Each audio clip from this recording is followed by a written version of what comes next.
As epístolas de João são perfumadas com amor. A palavra está continuamente ocorrendo, enquanto o Espírito entra em cada frase. Cada letra é completamente encharcada e impregnada com este mel celestial. Se ele fala de Deus, seu nome deve ser amor, os irmãos são mencionados, ele os ama, e até mesmo do próprio mundo, ele escreve: Deus amou o mundo de tal maneira que deu seu Filho unigênito. Da abertura à conclusão, o amor é a maneira, o amor a matéria, o amor o motivo e o amor o objetivo. Ficamos, portanto, não um pouco surpresos ao encontrar tais palavras marciais em uma escrita tão pacífica, pois ouço um som de guerra. Não é a voz do amor, certamente, que diz: aquele que é nascido de Deus vence o mundo. Eis que aqui estão conflitos e batalhas. A palavra vence parece ter em si algo de espada e guerra, de conflito e contenda, de agonia e luta, tão diferente do amor que é suave e gentil, que não tem palavras duras em seus lábios, cuja boca é forrada com veludo, cujas palavras são mais suaves que manteiga, cujas declarações fluem mais facilmente que óleo. Aqui temos guerra, guerra até a faca, pois eu leio: todo aquele que é nascido de Deus vence o mundo, luta até a morte, batalha por toda a vida, lutando com certeza de vitória. Como é que o mesmo Evangelho que sempre fala de paz, aqui proclama uma guerra? Como pode ser? Simplesmente porque há algo no mundo que é antagônico ao amor, há princípios no exterior que não podem suportar a luz, portanto, antes que a luz possa vir, ela deve perseguir a escuridão. Antes que o verão reine, você sabe, é preciso lutar contra o velho inverno, e mandá-lo uivando para longe nos ventos de março, e derramar suas lágrimas nas mostras de abril. Assim também, antes que qualquer coisa grande ou boa possa ter o domínio deste mundo, ela deve lutar por ele. Satanás se sentou em seu trono manchado de sangue, e quem o derrubará, exceto pela força principal, e luta, e guerra? A escuridão paira sobre as nações, nem o sol pode estabelecer seu império de luz até que ele tenha perfurado a noite com os raios de sol em flecha e a feito fugir. Por isso, lemos na Bíblia que Cristo não veio para enviar paz à terra, mas uma espada. Ele veio para colocar o pai contra o filho, e o filho contra o pai, a mãe contra a filha, e a filha contra a mãe, a sogra contra sua nora, e a nora contra sua sogra, não intencionalmente, mas como um meio para um fim, porque sempre deve haver uma luta antes que a verdade e a retidão possam reinar. Ai de mim, pois a terra é o campo de batalha onde o bem deve combater o mal. Anjos olham e prendem a respiração, ardendo para se misturar no conflito, mas as tropas do capitão da salvação podem ser ninguém além dos soldados da cruz, e esse grupo esguio deve lutar sozinho, e ainda assim triunfará gloriosamente. Eles serão suficientes para a conquista, e o lema de seu estandarte é bastante. Basta pelo braço da Trindade Auxiliadora. Como Deus me ajudará, falarei a vocês de 3 coisas a serem encontradas no próximo. Primeiro, o texto fala de uma grande vitória. Ele diz: esta é a vitória. Segundo, ele menciona um grande nascimento, todo aquele que é nascido de Deus. E, terceiro, ele exalta uma grande graça, pela qual vencemos o mundo, mesmo a nossa fé. Primeiro, o texto fala de uma grande vitória, a vitória das vitórias, a maior de todas. Sabemos que houve grandes batalhas onde nações se encontraram em conflito, e uma superou a outra, mas quem leu sobre uma vitória que superou o mundo? Alguns dirão que Alexandre foi seu conquistador, mas eu respondo: não. Ele próprio foi o homem vencido, mesmo quando todas as coisas estavam em sua posse. Ele lutou pelo mundo e o venceu. E então observe como ele dominou seu mestre, conquistou seu conquistador e açoitou o monarca que havia sido seu flagelo. Veja o jovem real chorando e estendendo as mãos com gritos idiotas, por outro mundo que ele poderia devastar. Ele parecia, em aparência externa, ter superado a velha terra, mas, na realidade, dentro de sua alma mais íntima, a terra o havia conquistado, o havia subjugado, o havia envolvido no sonho da ambição, o cingido com as correntes da cobiça, de modo que quando ele tinha tudo, ele ainda estava insatisfeito, e, como um pobre escravo, foi arrastado nas rodas da carruagem do mundo, chorando, gemendo, lamentando, porque não conseguiu vencer outro. Quem é o homem que já venceu o mundo?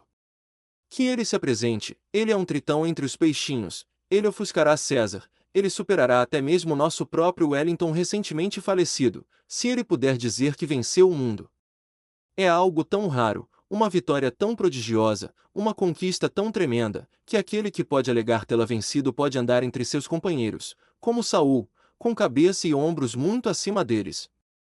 Ele comandará nosso respeito, sua própria presença nos impressionará com reverência, seu discurso nos persuadirá à obediência, e, rendendo honra a quem a honra é devida, diremos quando ouvirmos sua voz, é como se um anjo agitasse suas asas. Tentarei agora expandir a ideia que sugeri, mostrando-lhes em que sentidos variados o cristão vence o mundo.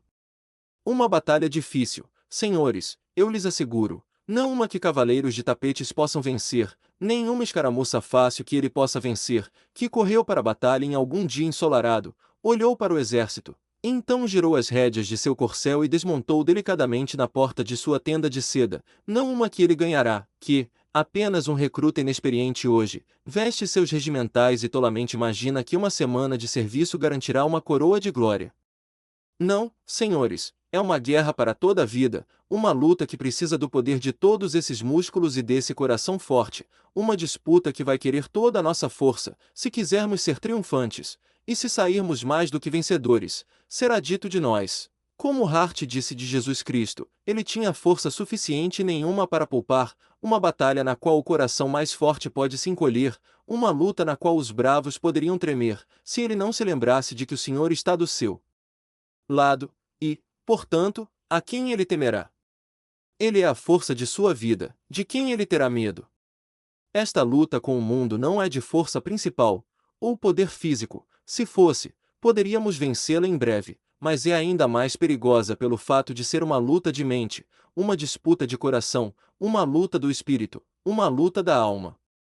Quando vencemos o mundo de uma maneira, não fizemos nem metade do nosso trabalho, pois o mundo é um proteu, mudando sua forma continuamente. Como o camaleão, ele tem todas as cores do arco-íris, e quando você derrotou o mundo em uma forma, ele o atacará em outra. Até que você morra, você sempre terá novas aparências do mundo para lutar. Deixe-me apenas mencionar algumas das formas em que o cristão vence o mundo. Ele vence o mundo quando este se apresenta como legislador, desejando ensinar-lhe costumes. Você sabe que o mundo tem seu antigo e enorme livro de leis de costumes, e aquele que não escolhe seguir a moda do mundo está sob a proibição da sociedade. A maioria de vocês faz exatamente como todo mundo faz, e isso é o suficiente para você. Se você vê fulano fazendo algo desonesto nos negócios, é suficiente para você que todos façam isso. Se você vê que a maioria da humanidade tem certos hábitos, você sucumbe, você cede. Você pensa, eu suponho, que marchar para o inferno em multidões ajudará a diminuir o calor feroz da queima do poço sem fundo, em vez de lembrar que quanto mais gravetos, mais feroz será a chama. Os homens geralmente nadam com a corrente como um peixe morto, é apenas o peixe vivo que vai contra ela. É apenas o cristão que despreza os costumes, que não se importa com convencionalismos, que apenas se pergunta, está certo ou errado? Se estiver certo, serei singular. Se não houver outro homem neste mundo que o faça, eu o farei. Se um assobio universal subir ao céu, eu o farei ainda. Se as próprias pedras da terra voarem e me apedrejarem até a morte, eu o farei ainda. Embora me prendam à estaca, ainda assim devo fazê-lo. Serei singularmente certo. Se a multidão não me seguir, irei sem eles. Ficarei feliz se todos forem e fizerem o certo também. Mas se não, desprezarei seus costumes. Não me importo com o que os outros fazem, não serei pesado por outros homens. Para meu próprio mestre eu permaneço ou caio. Assim eu conquisto e supero os costumes do mundo. Belo mundo! Ela se veste de arminho, veste as vestes de um juiz e solenemente lhe diz: homem, você está errado. Olhe para seus companheiros, veja como eles fazem. Contemple minhas leis. Por centenas de anos os homens não fizeram isso? Quem é você para se colocar contra mim? E ela puxa seu livro de leis carcomido por vermes, e virando as páginas mofadas, diz: veja, aqui está um ato aprovado no reinado de Nabucodonosor, e aqui está outra lei promulgada nos dias do faraó. Estas devem estar corretas, porque a antiguidade as alistou entre suas autoridades padrão. Você pretende se levantar e se opor às opiniões da multidão? Sim, pretendemos. Pegamos o livro de leis do mundo e o queimamos, como os efésios fizeram com seus rolos mágicos, pegamos seus feitos e os transformamos em papel usado, arrancamos sua proclamação das paredes, não nos importamos com o que os outros fazem. O costume para nós é uma teia de aranha. Consideramos loucura ser singular, mas quando ser singular é estar certo, consideramos isso a sabedoria mais orgulhosa. Vencemos o mundo, pisoteamos seus costumes, andamos como um povo distinto, uma raça separada, uma geração escolhida, um povo peculiar. O cristão se comporta em seus negócios não como um infiel risonho insinua, quando ele descreve Malvor com escárnio, dizendo: rapaz, você lixou o açúcar. Sim, senhor. Você colocou as folhas de abrunho no chá. Sim, senhor. Você colocou o chumbo vermelho na pimenta. Sim, senhor. Então venham as orações. Os cristãos não fazem isso, eles dizem: sabemos melhor, não podemos nos conformar com os costumes do mundo. Se orarmos, também agiremos, ou então seremos hipócritas, hipócritas confundidos. Se formos à casa de Deus e professarmos amá-lo, nós o amamos em todos os lugares. Levamos nossa religião conosco para a loja, atrás do balcão, para nossos escritórios. Devemos tê-la em todos os lugares, ou então Deus sabe que não é religião de forma alguma. Vocês devem se levantar, então, contra os costumes da humanidade. Embora esta possa ser uma cidade de 3 milhões de pessoas, vocês devem sair e se separar, se quiserem vencer o mundo. Nós nos rebelamos contra os costumes do mundo. E se fizermos isso, qual é a conduta do nosso inimigo? Ela muda seu aspecto. Aquele homem é um herege, aquele homem é um fanático, ele é um Kant, ele é um hipócrita, diz o mundo diretamente. Ela agarra sua espada, ela coloca carrancas em sua testa, ela franze a testa como um demônio, ela cinge tempestades ao seu redor, e ela diz: o homem ousa desafiar meu governo, ele não fará como os outros fazem. Agora eu o perseguirei. Calúnia. Venha das profundezas do inferno e sibile para ele. Inveja. Afie seu dente e morda-o. Ela busca todas as coisas falsas, e ela persegue o homem. Se ela pode, ela o faz com a mão, se não, pela língua. Ela o aflige onde quer que ele esteja. Ela tenta arruiná-lo nos negócios, ou, se ele se apresenta como o campeão da verdade, porque então ela ri, zomba e despreza. Ela não deixa pedra sobre pedra para poder feri-lo. Qual é então o comportamento do guerreiro do Senhor, quando ele vê o mundo pegar em armas contra ele, e quando ele vê toda a terra, como um exército, vindo para persegui-lo e destruí-lo completamente? Ele cede? A mentira cede?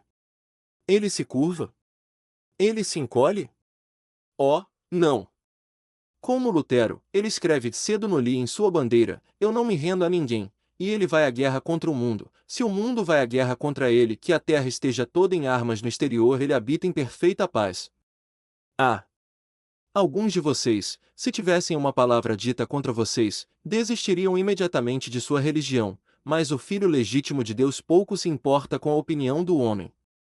Ah, diz ele, que meu pão me falte, que eu seja condenado a vagar sem um tostão pelo vasto mundo, sim, que eu morra, cada gota de sangue dentro dessas veias pertence a Cristo, e estou pronto para derramá-la por amor ao seu nome.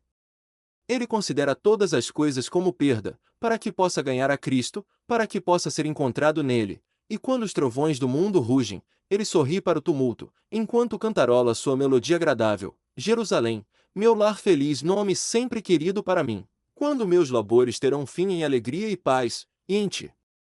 Quando sua espada sai, ele olha para ela. Ah, diz ele, assim como o relâmpago salta de seu covil de trovão, divide as nuvens e assusta as estrelas, mas é impotente contra o montanhista coberto de rochas, que sorri para sua grandeza. Então agora o mundo não pode me machucar, pois no tempo de angústia meu pai me esconde em seu pavilhão, no segredo de seu tabernáculo ele me esconde e me coloca sobre uma rocha.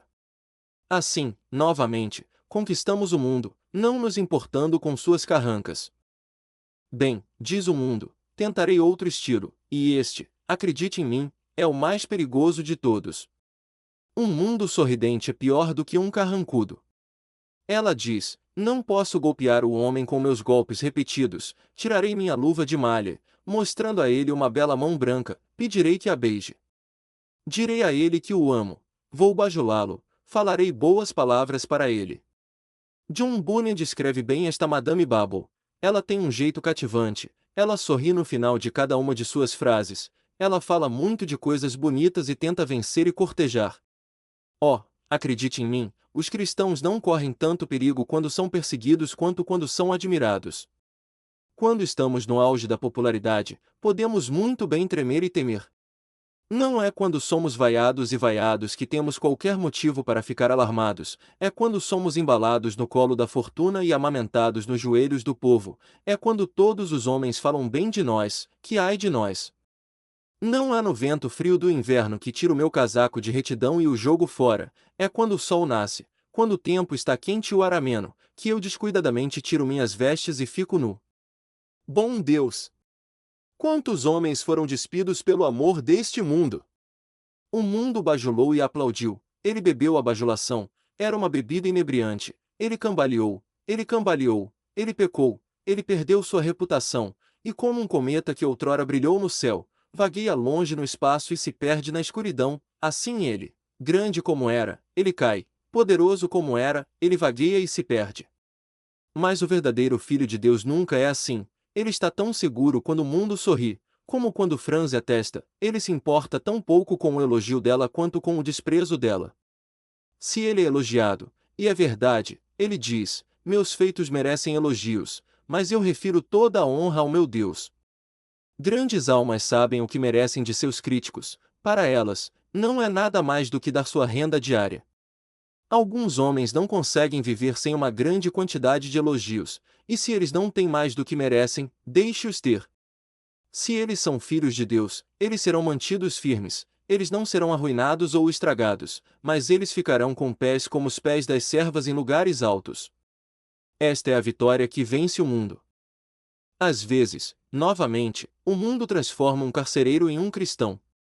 Deus envia aflição e tristeza, até que a vida seja uma prisão, o mundo seu carcereiro, e um carcereiro miserável também. Você já passou por provações e problemas, meus amigos? E o mundo nunca veio até você e disse, pobre prisioneiro, eu tenho uma chave que o deixará sair. Você está em dificuldades pecuniárias, eu lhe direi como você pode se libertar. Ponha esse senhor consciência de lado. Ele pergunta se é um ato desonesto. Não se preocupe com ele, deixe-o dormir, pense na honestidade depois de ter o dinheiro e arrependa-se quando quiser. Assim diz o mundo, mas você diz, eu não posso fazer a coisa. Bem, diz o mundo, então geme e resmunga, um bom homem como você trancado nesta prisão. Não, diz o cristão, meu pai me enviou para a necessidade, e em seu próprio tempo ele me buscará, mas se eu morrer aqui, não usarei meios errados para escapar. Meu pai me colocou aqui para o meu bem, eu não vou reclamar, se meus ossos devem ficar aqui, se meu caixão deve ficar sob essas pedras, se minha lápide deve ficar na parede do meu calabouço, aqui eu morrerei, em vez de levantar um dedo para sair por meios injustos. Ah, diz o mundo, então você é um tolo. O escarnecedor ri e segue em frente, dizendo, o homem não tem cérebro, ele não fará uma coisa ousada, ele não tem coragem, ele não se lançará ao mar, ele quer seguir o velho caminho batido da moralidade. Sim, ele faz isso, pois assim ele vence o mundo. Eu poderia lhe contar sobre algumas batalhas que foram travadas. Houve muitas pobres donzelas que trabalharam, até que seus dedos estivessem gastos até os ossos, para ganhar uma vida escassa com as coisas que vestimos, sem saber que muitas vezes vestimos o sangue, os ossos e os tendões de meninas pobres.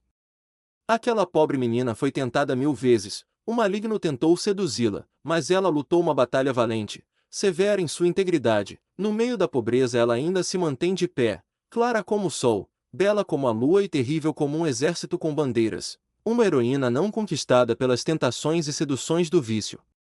Em outros casos, muitos homens tiveram a chance de ser ricos em uma hora, afluentes em um momento, se ele apenas agarrasse algo que não ousasse olhar, porque Deus dentro dele disse, não. O mundo disse, seja rico, mas o Espírito Santo disse, não. Seja honesto, sirva a teu Deus. Ó, a dura disputa, e o combate viril travado dentro do coração. Mas ele disse, não, Se eu pudesse ter as estrelas transmutadas em mundos de ouro, eu não o faria, pois aqueles globos de riqueza desmentem meus princípios e danificam minha alma, assim ele anda como um conquistador. Esta é a vitória que vence o mundo, até mesmo nossa fé. Mas meu texto fala de um grande nascimento. Um amigo muito gentil me disse que enquanto eu pregava no Exeter Hall eu deveria prestar deferência às variadas opiniões dos meus ouvintes, que embora eu possa ser um calvinista e um batista, eu deveria lembrar que há uma variedade de credos aqui. Agora, se eu fosse pregar nada além do que agradaria a todos vocês, o que diabos eu deveria fazer? Eu prego o que acredito ser verdade, e se a omissão de uma única verdade em que acredito me fizesse rei da Inglaterra por toda a eternidade, eu não a deixaria de fora. Aqueles que não gostam do que eu digo têm a opção de deixá-lo. Eles vêm aqui, eu suponho, para agradar a si mesmos, e se a verdade não os agrada, eles podem deixá-la.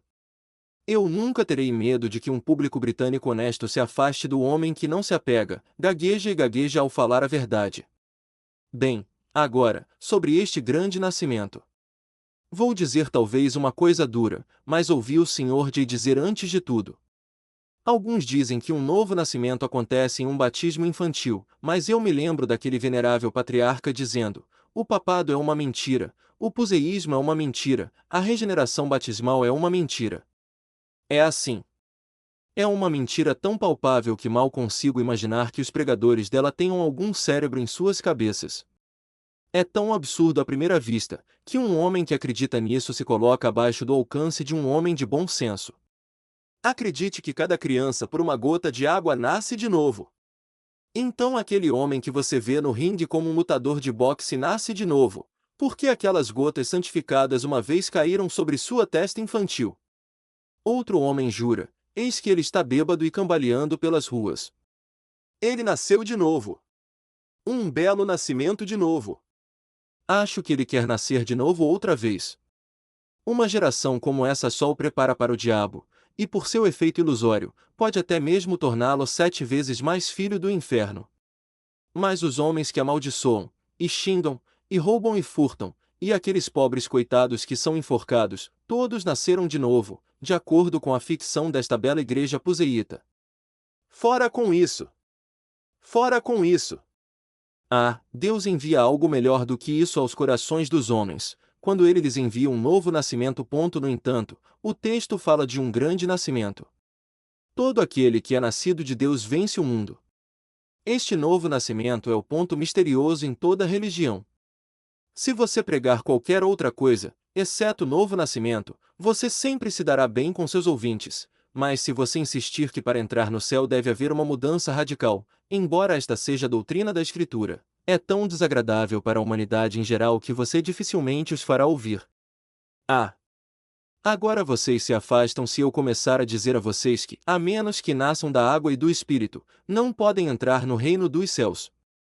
Se eu lhes disser que deve haver uma influência regeneradora exercida sobre suas mentes pelo poder do Espírito Santo, então eu sei que vocês dirão: é entusiasmo. Ah! Mas é o entusiasmo da Bíblia. Aí estou eu, por isso serei julgado. Se a Bíblia não diz que devemos nascer de novo, então eu desisto, mas se diz, então, senhores, não desconfiem daquela verdade da qual depende sua salvação. O que é nascer de novo? Então? Muito resumidamente, nascer de novo é passar por uma mudança tão misteriosa, que palavras humanas não podem falar dela. Assim como não podemos descrever nosso primeiro nascimento, é impossível descrevermos o segundo. O vento sopra onde quer, e tu ouves a sua voz, mas não sabes de onde vem, nem para onde vai, assim é todo aquele que é nascido do Espírito. Mas, embora seja tão misterioso, é uma mudança que é conhecida e sentida. As pessoas não nascem de novo quando estão na cama e dormindo, de modo que não sabem disso. Elas sentem isso, elas experimentam isso. O galvanismo, ou o poder da eletricidade, pode ser misterioso, mas eles produzem um sentimento, uma sensação. O mesmo acontece com o novo nascimento. No momento do novo nascimento, a alma está em grande agonia, muitas vezes afogada em mares de lágrimas. Às vezes, bebe amargos, de vez em quando misturados com doces gotas de esperança. Enquanto estamos passando da morte para a vida, há uma experiência que ninguém, exceto o Filho de Deus, pode realmente entender. É uma mudança misteriosa, mas, ao mesmo tempo, é positiva. É uma mudança tanto quanto se este coração fosse tirado de mim, e as gotas negras de sangue fossem arrancadas dele, então lavadas, purificadas e colocadas em minha alma novamente. É um novo coração e um espírito reto, uma mudança misteriosa, mas ainda assim real e real. Deixe-me dizer-lhe, além disso, que essa mudança é sobrenatural. Não é algo que um homem realiza sobre si mesmo. Não é deixar de beber e ficar sóbrio, não é deixar de ser um católico para se tornar um protestante, não é mudar de um dissidente para um clérigo, ou de um clérigo para um dissidente. É muito mais do que isso. É um novo princípio infundido que opera no coração, entra na própria alma e move o homem inteiro. Não uma mudança do meu nome, mas uma renovação da minha natureza, de modo que não sou o homem que costumava ser, mas um novo homem em Cristo Jesus.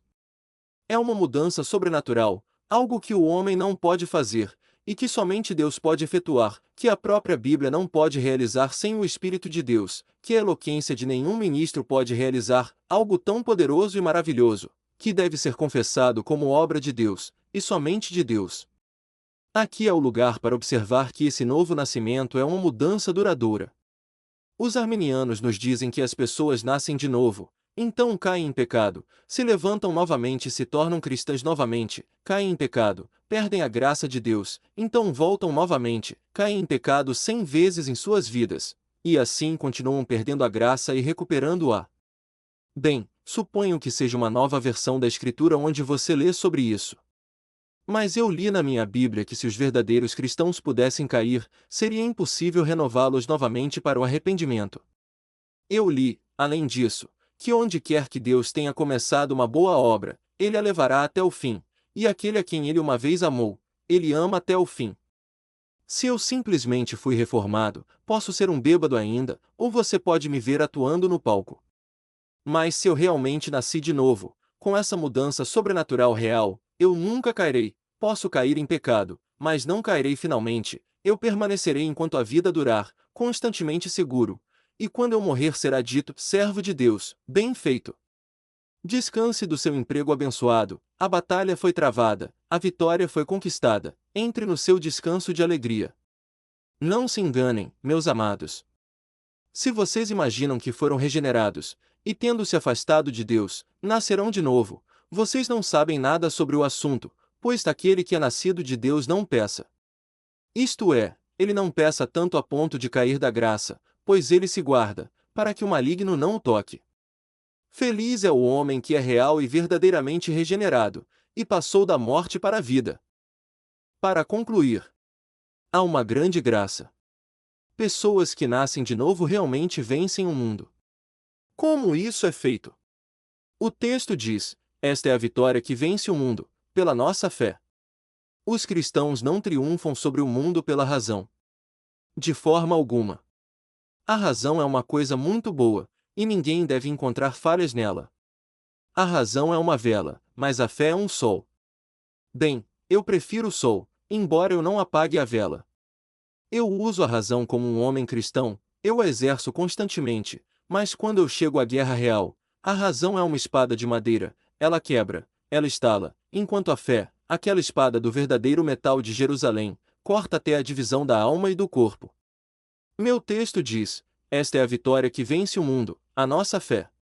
Quem são os homens que fazem qualquer coisa no mundo? Eles não são sempre homens de fé? Considere isso como fé natural. Quem vence a batalha? Ora, o homem que sabe que vencerá e jura que será o vencedor. Quem nunca se dá bem no mundo? O homem que está sempre com medo de fazer algo, por medo de não conseguir realizá-lo. Quem escala o topo dos Alpes? O homem que diz: eu farei isso, ou morrerei.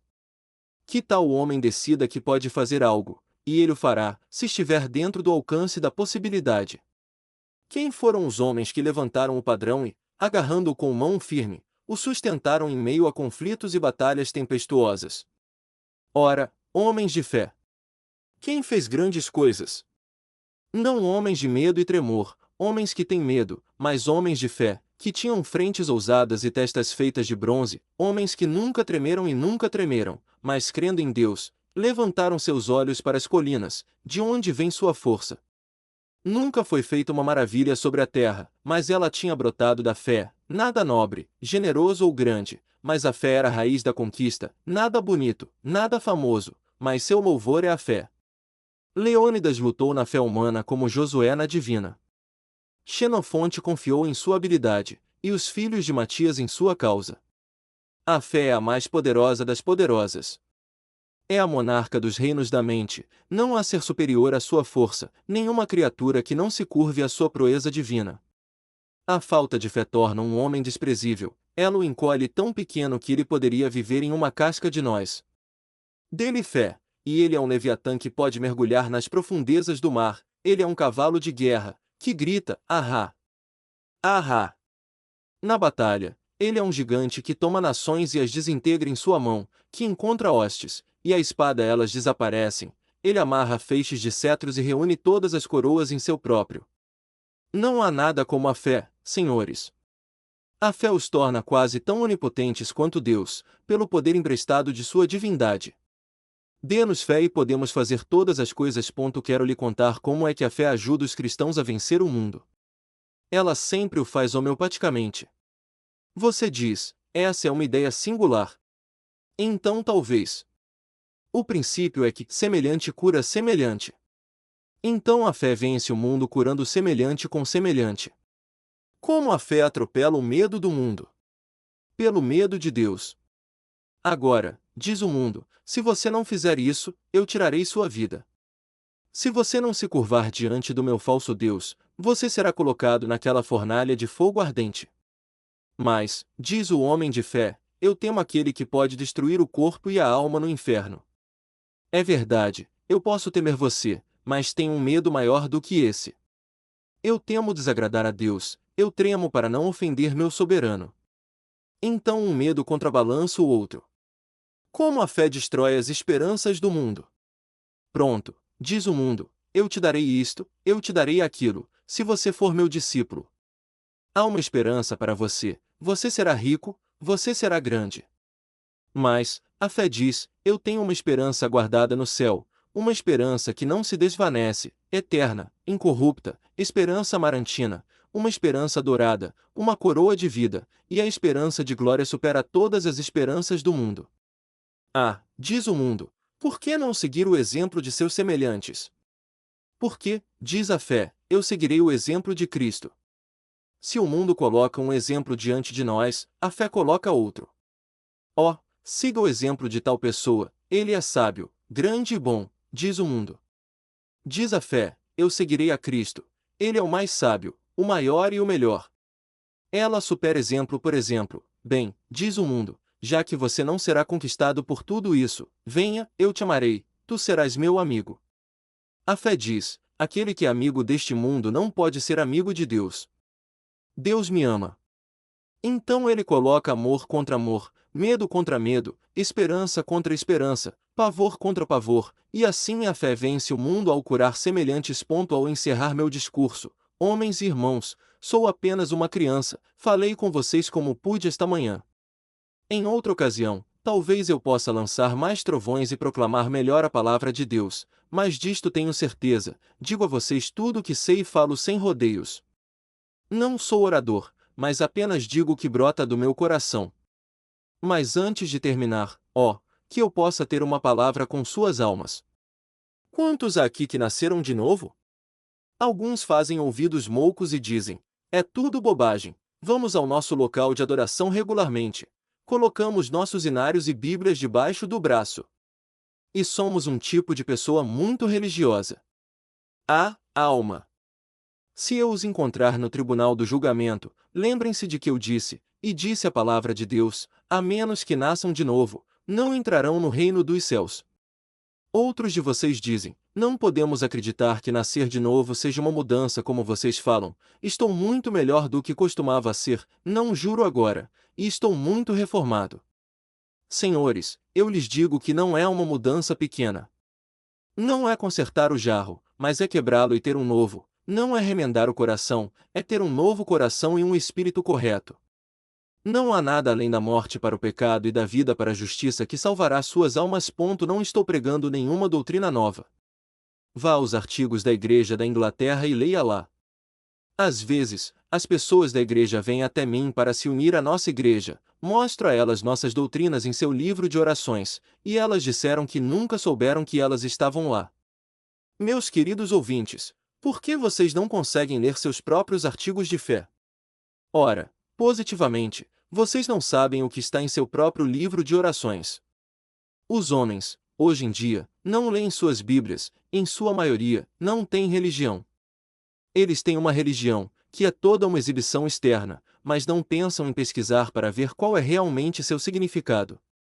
Senhores, não é um manto da religião que fará por vocês, é uma piedade vital que vocês precisam, não é um domingo religioso, é uma segunda-feira religiosa, não é uma igreja piedosa, é um armário piedoso, não é um lugar sagrado para se ajoelhar, é um lugar santo para ficar de pé o dia todo.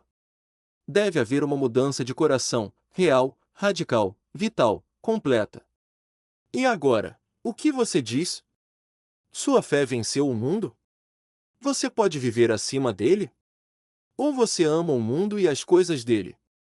Se sim, senhores, vocês devem seguir seu caminho e perecer, cada um de vocês, a menos que se afastem disso e entreguem seus corações a Cristo. Oh!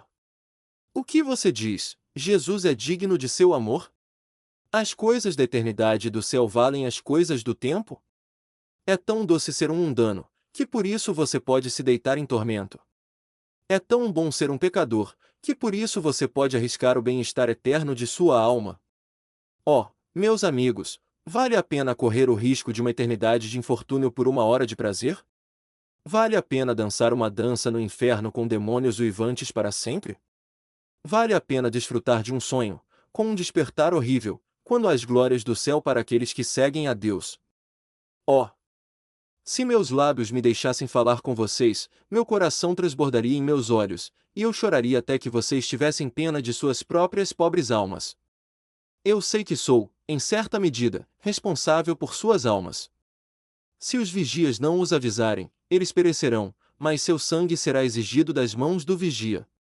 Convertei-vos, convertei-vos, por que morrereis, ó casa de Israel? Assim diz o Senhor.